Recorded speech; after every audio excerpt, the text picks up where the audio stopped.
Atlanta Rock and Blues Camp. I believe I have a bit more of a unique experience as I began my musical journey as a young musician attending Rock and Blues Camp. Refined my craft enough to impress the members of the staff to where they extended an offer for me to give back and work as a counselor at Rock and Blues Camp.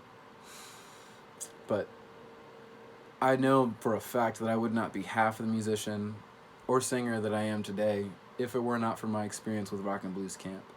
Because when I was 10 years old, when I started coming to Rock and Blues Camp, I came as a part of a band, Frets on Fire.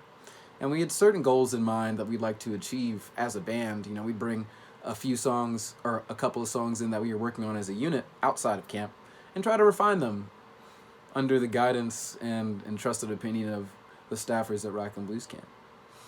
But attending Camp Younger, outside of coming to band or to Rock and Blues Camp as a part of a band, I was able to work on my spirit of compromise because in a band setting or people that you're familiar working with, it's easier to give and take a little bit more because you know the person, you give them a little bit more of a pass.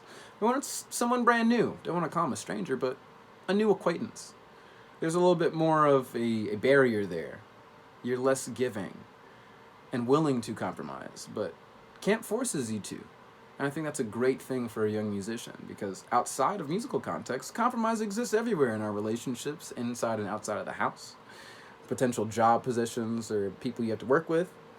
So that's something that we definitely emphasize at Rock and Blues Camp as well. One of the things that I appreciate about Rock and Blues Camp is its vigor. Because many other musical experiences that I've had, you start a project and you might not even finish it by the time the week's out. But at Rock and Blues Camp, you get 5 days, really 4.5 days to get 4 songs performance ready. Come in, you could have nothing under your belt on a Monday. But then add 3 or 4 more people to your cohort, and y'all got 4 songs to pick. But not only to pick, to play on Friday. You've got a show, so you got to get it together. And one of the beautiful things about camp that I love so much is that I truly believe that pressure forms diamonds more than pressure busts pipes. 2 things can be true at the same time, and they both are.